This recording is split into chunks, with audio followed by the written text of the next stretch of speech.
Cameron Steele slammed the door of his penthouse so hard the sound echoed down the marble hallway like a gunshot. "Cancel everything," he growled into the phone tucked between his shoulder and ear. "Meetings, calls, the damn board retreat, tell them I'm unavailable for the next 2 weeks." His assistant stammered something about quarterly reports, but Cameron had already thrown the phone onto the velvet couch and walked to the floor-to-ceiling windows. The city skyline glittered beneath him, opulent and cold. Just like the past year of his life, he was tired. Not physically, he worked out daily, ate clean, slept like a machine. But inside, he was burned out, exhausted. Done with the numbers, the meetings, the press, and most of all, the fake smiles of people who only cared about his money. He didn't need another deal. He needed peace. And that's how the idea hit him. He walked straight to his desk, pulled up a luxury travel site, and clicked on the first private cruise that looked like it wouldn't be filled with people pitching startups or trying to sell him something. A 2-week Mediterranean escape. Zero business. All relaxation. He booked the presidential suite without thinking twice and tossed his Amex on the table. He had no idea that decision would change everything. Zara Bennett stared at the cruise ship's endless staircase, juggling a camera bag, her suitcase, and her overpacked shoulder tote as she tried not to trip over her own feet. "This was a stupid idea," she muttered under her breath. Behind her, a couple in matching linen outfits breezed by, sipping champagne. Zara wasn't sipping champagne. She was sweating through her thrifted sundress and regretting every life choice that had led her to photograph a wedding on a luxury cruise ship when she could barely afford the cab to the docks. But she needed the money, and her portfolio needed the boost. Shooting a high-end wedding for a famous socialite. It could finally be her break. She just had to survive 2 weeks of luxury she didn't belong in. A crew member pointed her toward her assigned room, a tiny cabin below deck, and Zara exhaled hard, dragging her suitcase behind her. As the door clicked shut behind her, she dropped her bags and flopped onto the stiff twin bed. She didn't care about the cramped space or the fact that the bathroom barely fit one person. She was here to work, not vacation. No distractions, no nonsense, just shoot the wedding and get paid. She had no idea a distraction was exactly what was coming. The second Cameron stepped onto the ship. The warm breeze hit him, and for the first time in months he felt like he could breathe. He didn't wear his usual suit, just a plain white shirt rolled to the elbows and linen pants. No one recognized him without the tailored suits and the steel-cold expression he wore in Forbes articles. Good. He didn't want to be Cameron Steele, millionaire investor and tech genius. He just wanted to be Cameron. He took a glass of champagne from a tray and stepped to the edge of the upper deck, letting the ocean air wash over him. And then he saw her. She wasn't dressed like the others. No expensive sunglasses or designer shoes. Just a girl in a faded sundress, standing alone near the railing, aiming a camera at the setting sun. Her dark curls were pulled into a messy knot, and a streak of sunscreen hadn't quite rubbed into her cheek. She looked like she didn't care what anyone thought, and she was smiling, not posing. Not pretending, just smiling like the world was beautiful and she was lucky to be seeing it. Cameron couldn't look away. Zara didn't notice the man staring at her until she turned slightly to adjust her focus. He looked like he belonged in a cologne ad.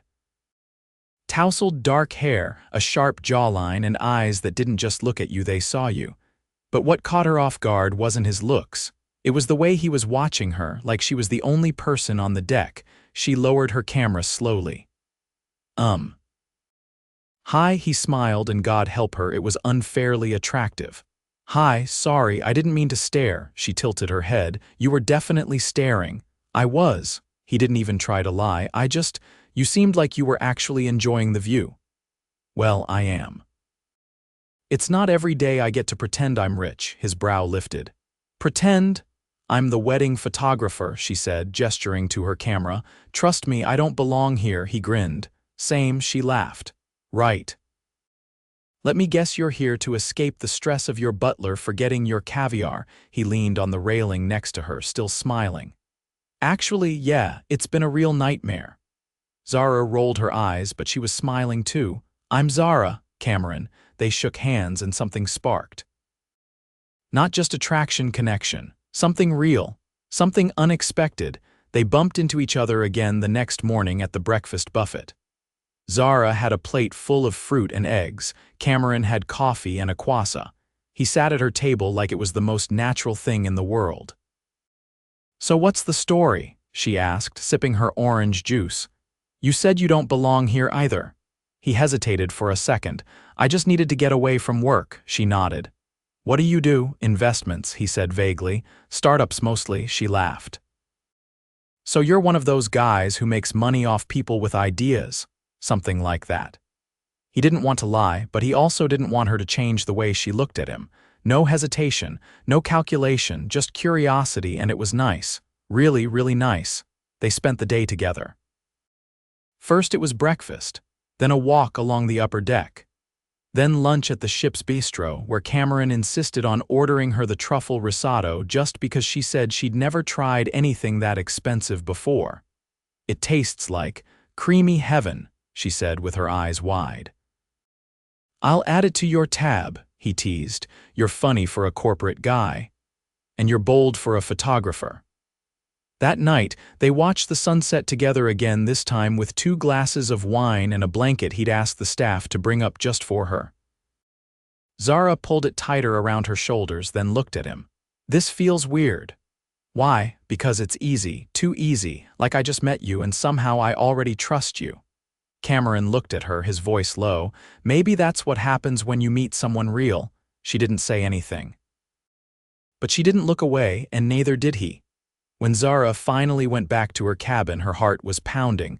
This wasn't supposed to happen. She was here to work, not fall for some charming guy with a perfect smile. But Cameron wasn't just charming. He was kind, funny, warm in a way that felt rare. She lay on the narrow bed staring at the ceiling, gripping the edge of her blanket like it could hold her together.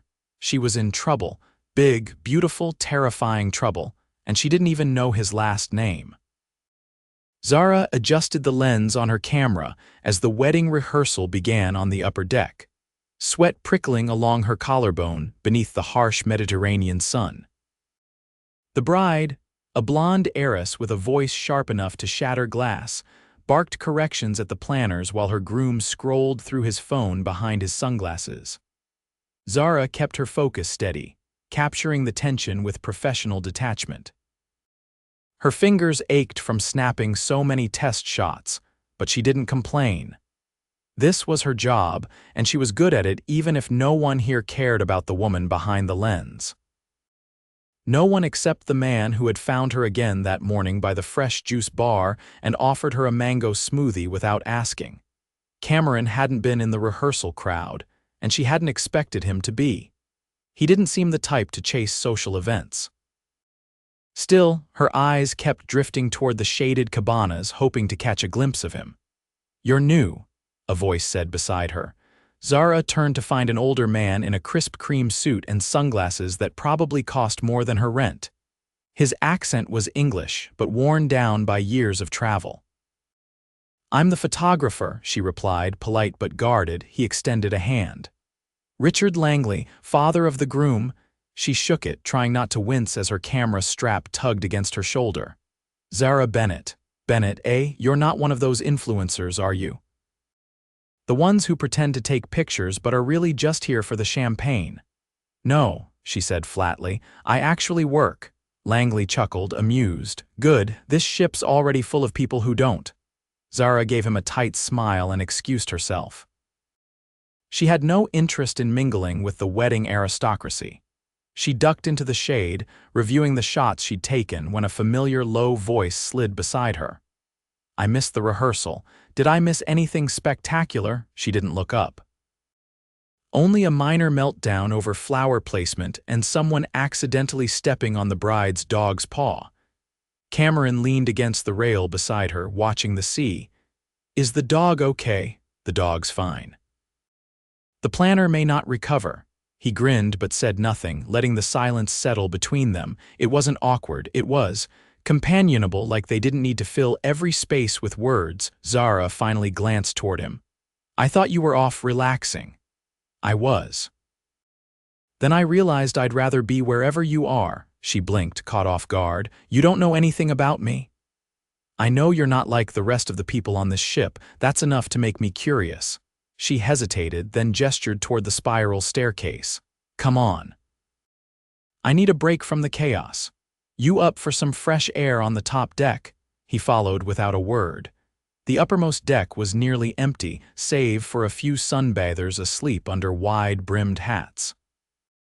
Zara dropped her gear beside a lounge chair and sat cross-legged, tugging her braid over one shoulder. Cameron sat beside her, not touching, but close enough that she could feel the quiet gravity of him. "So," she said, picking at a thread in her skirt, "what's the real reason you're here?" He didn't answer right away. She glanced over to find him watching the horizon, his expression unreadable. "My company's been making headlines lately," he said finally. "Some good, some not so good. I needed to disappear for a while, get out of the echo chamber." Zara tilted her head. "What kind of headlines?" He hesitated. "The kind that make people forget I'm a person." She studied him. Something in his voice was heavy, not defensive, just tired in a way she understood too well. "I get it," she said quietly. "People assume I'm just the girl with the camera, like I don't exist outside the frame." He looked at her then, really looked. "That's exactly what I mean." They sat in silence again, the wind brushing Zara's curls across her cheek. She tucked them behind her ear. "You have siblings?" he asked. "Yeah," she said. "You," he shook his head, "only child, which means I had no one to share the pressure with." She chuckled softly. "You say that like being the oldest of 5 is a spa day." "Touché." Zara leaned back and closed her eyes for a moment, letting the warmth of the sun ease the stiffness in her shoulders. She felt him shift beside her, then his voice softer now. "Do you ever think about what you'd be doing if you weren't chasing gigs on cruise ships?" "All the time," she said, opening her eyes.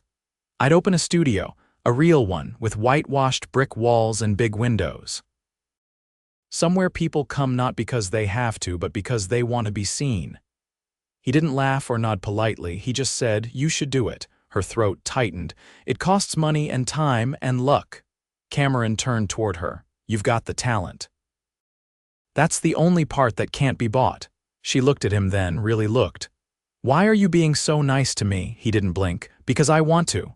Zara stood suddenly, the moment too much. "I should get back. The bride wants shots of the rehearsal dinner setup. I'll walk you." The way he said it simple, not pushy, made her heart skip once. Just once. They walked side by side, the deck humming with distant music and the clink of crystal. At the entrance to the dining hall, she paused. "Thanks," she said, voice low. "For what?" "For not pretending." He didn't reply. He just reached out and gently tucked a strand of hair behind her ear, and then he was gone, disappearing into the soft, golden hour like he'd never been there at all. Zara exhaled, her fingers brushing the spot where his hand had been. She wasn't sure when things had stopped feeling like a coincidence. But she was sure of one thing: she wasn't pretending anymore either. Cameron adjusted the cuff of his shirt as he stepped off the elevator onto the upper deck lounge, where the rehearsal dinner was already underway. Warm lighting spilled from hanging lanterns strung between polished wooden beams, casting a golden hue across the tables dressed in ivory linen. A string quartet played softly in the background, their melodies nearly drowned out by the hum of conversation and clinking glasses. He didn't want to be here. He'd avoided most events since boarding, but now that his name had somehow ended up on the guest list, thanks to a conversation with the groom's father earlier that day, he couldn't exactly vanish without drawing attention. He spotted Zara immediately. She was near the back, crouched low by a floral arrangement, adjusting her camera settings. Her dress tonight was a soft burnt orange, simple but striking, and her hair was pulled into a low twist at the nape of her neck. He could tell she wasn't aware of the attention she drew, but several guests had already turned to watch her move with quiet focus. "Beautiful evening," he said as he reached her side. Zara didn't glance up. "You're early." "The couple won't kiss for another 20 minutes. I'll try to contain my disappointment." She half laughed under her breath, then finally looked at him. "You clean up well." He glanced down at his rolled sleeves and linen slacks. "This was the closest thing I had to formal. You wore that exact outfit the day we met." "Did I?" He tilted his head. "You have a better memory than I do." She rose to her feet, brushing her hands on her skirt. "I remember things that matter." Cameron studied her for a moment. "Want to take a break?" Zara hesitated, glancing toward the couple laughing near the head table. "I can't.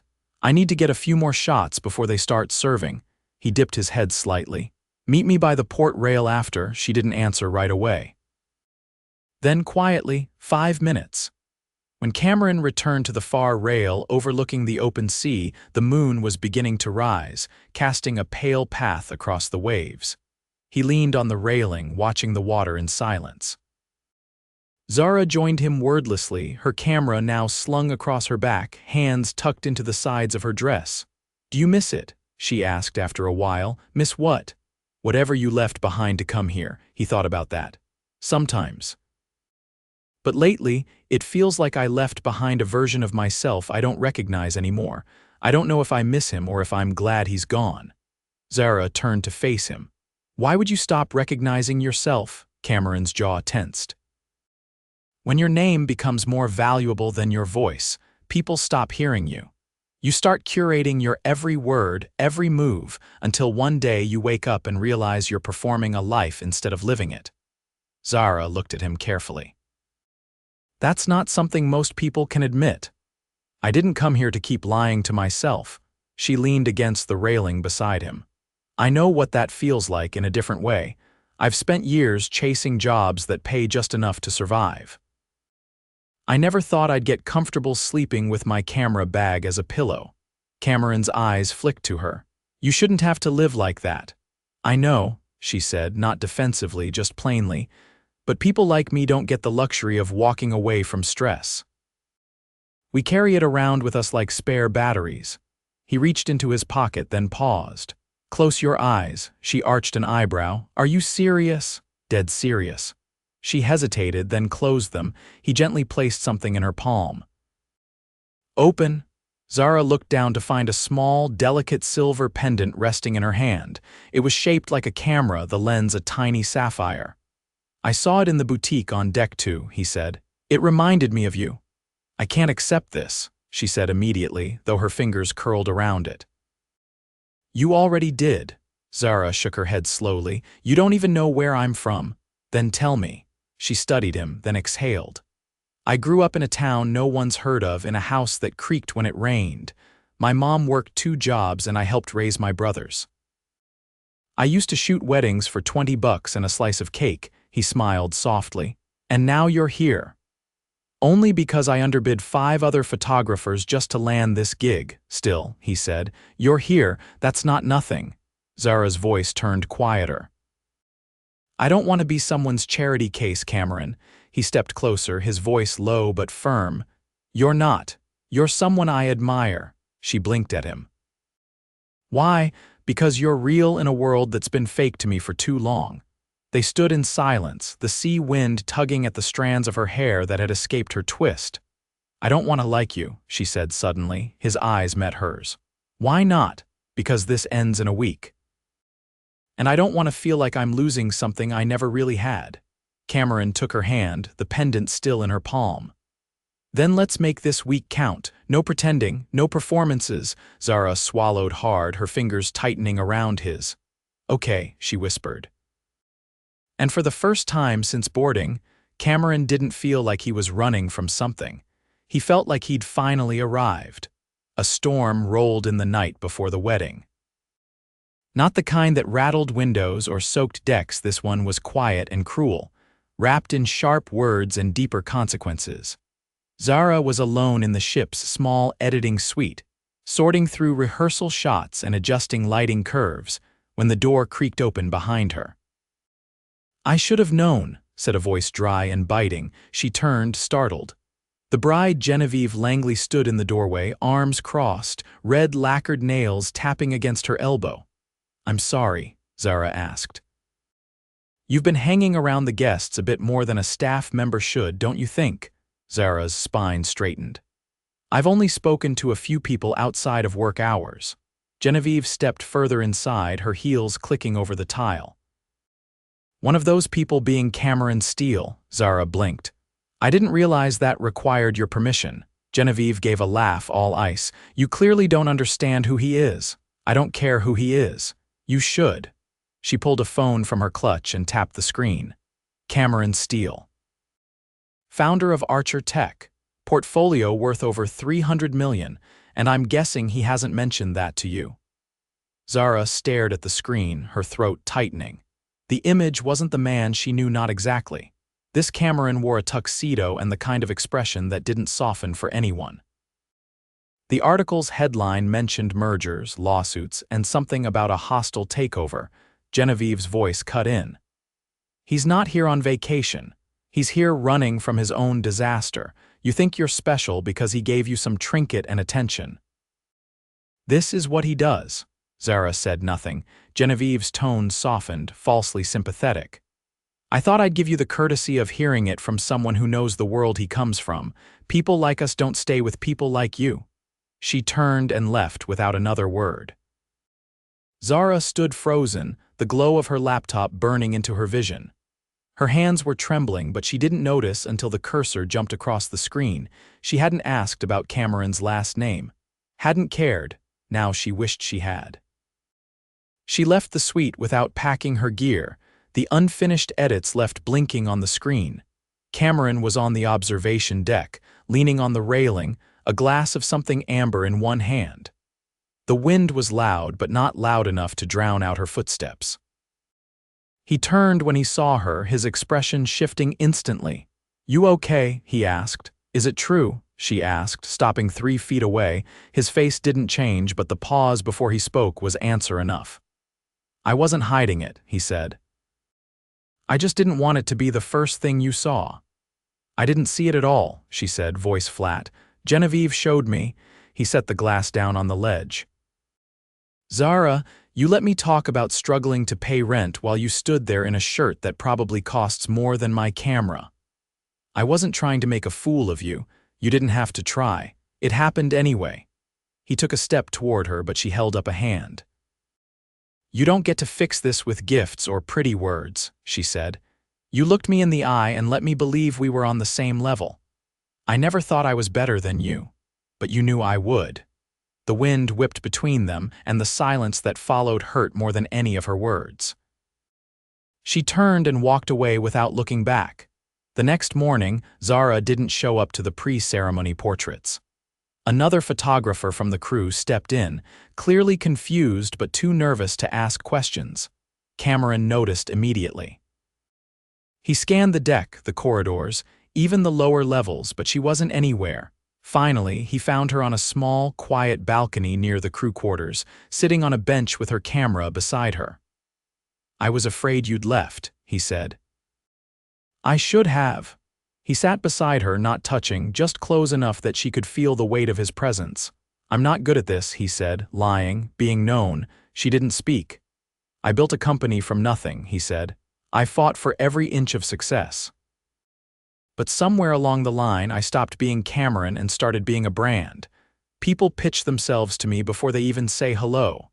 Women," he paused, "they don't see me.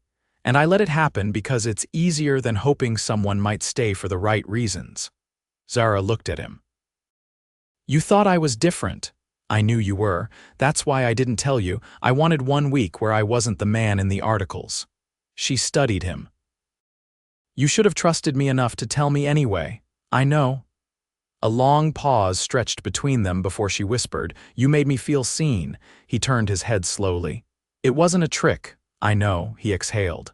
"I can't ask you to trust me again." "But I'm asking anyway." She looked down at her lap, then at the pendant still resting around her neck. After a long moment, she stood. "If I go back to work, the wedding starts in 20 minutes. I'll be there." She hesitated. "Not as a guest," he nodded. "Understood." Zara walked away, and this time he didn't follow. The ceremony was held on the aft deck, the sea behind them glowing gold beneath the setting sun.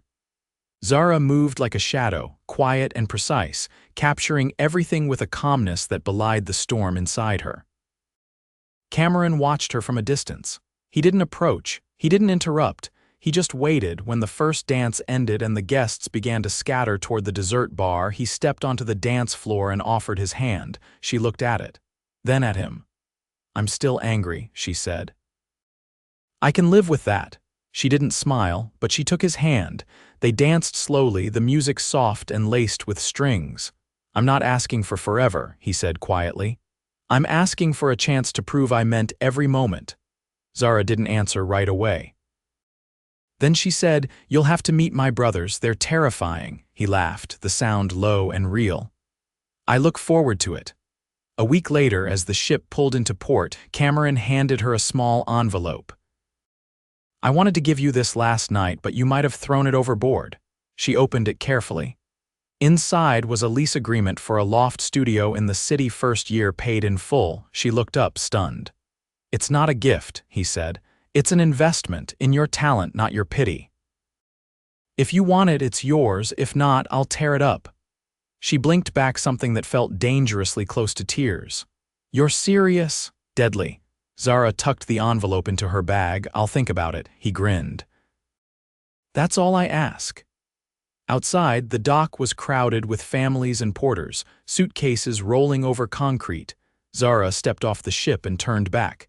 Cameron was still standing at the top of the gangway, one hand in his pocket, watching her like she was the only thing that mattered. She lifted her hand. He lifted his back. 6 weeks later, Zara's studio opened its doors, the walls lined with her favorite shots, sunlight, silhouettes, and one image in the corner. A man in a white shirt, leaning on a cruise rail, eyes full of something unspoken. And on the first day of her grand opening, a black car pulled up to the curb. He stepped out. He didn't say a word. He just walked in, took her in his arms, and kissed her like the world had finally gotten something right.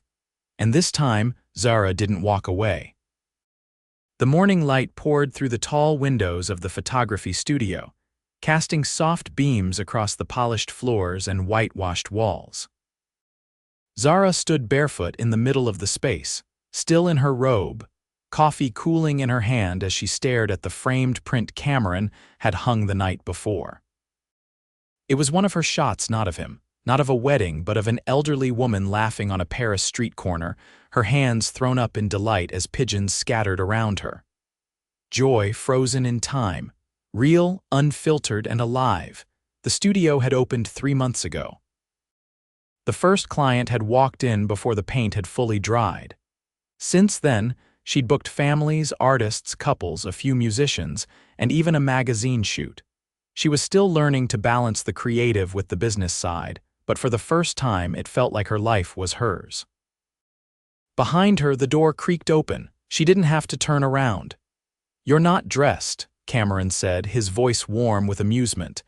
"I'm thinking," she said without moving. Dangerous habit, she turned, raising an eyebrow. "You're mocking the woman who lets you sleep in her bed." He stepped toward her, freshly showered, wearing a charcoal sweater and dark jeans, his watch catching the light. "I'd never dare." She walked to him, wrapping her arms around his waist.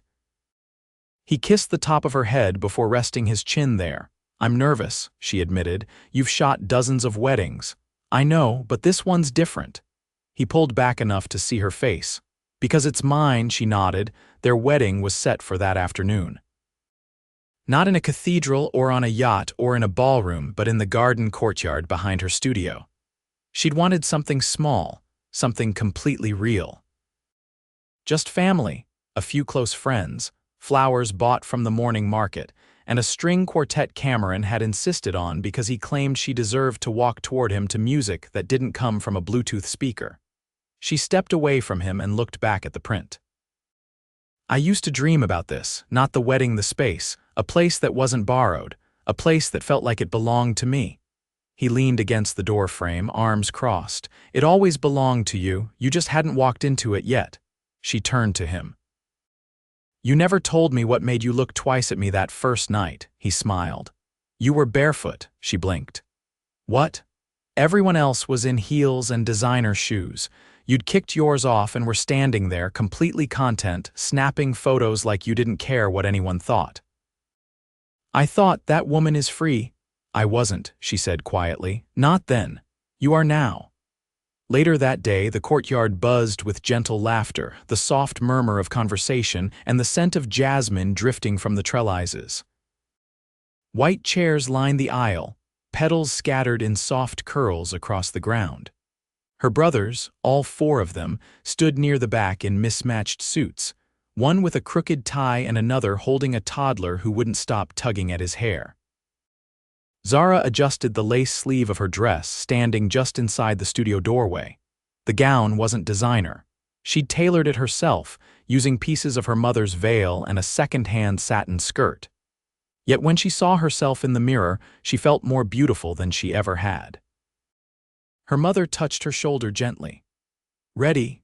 Zara nodded when she stepped outside and saw Cameron waiting at the end of the aisle, hands clasped, eyes steady, heart entirely hers. The nerves melted. She walked toward him like she'd been walking toward him her whole life.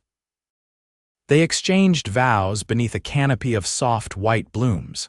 No scripts, just words they'd written when no one else was watching. She promised to stay grounded, to keep growing, to never let the world dull the edges of who they were.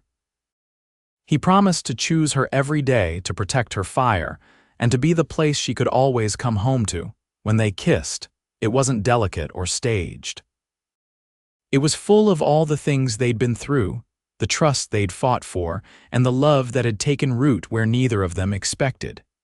That night, as the last guests filtered out and the courtyard fell quiet, Zara stood barefoot again, her heels discarded beside a flower pot.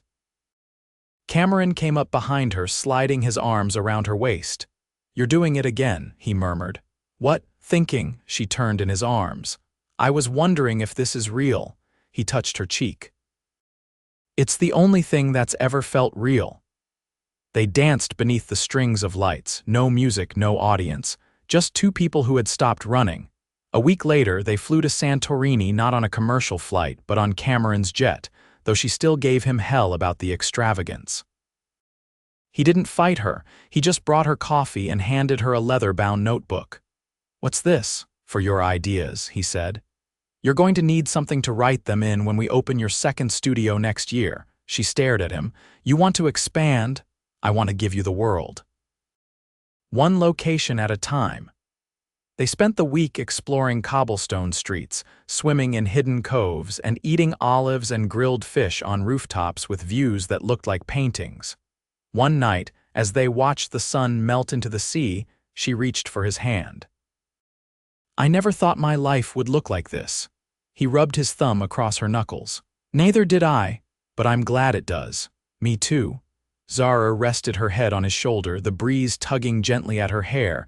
They didn't need to speak. They were already where they were always meant to be, together.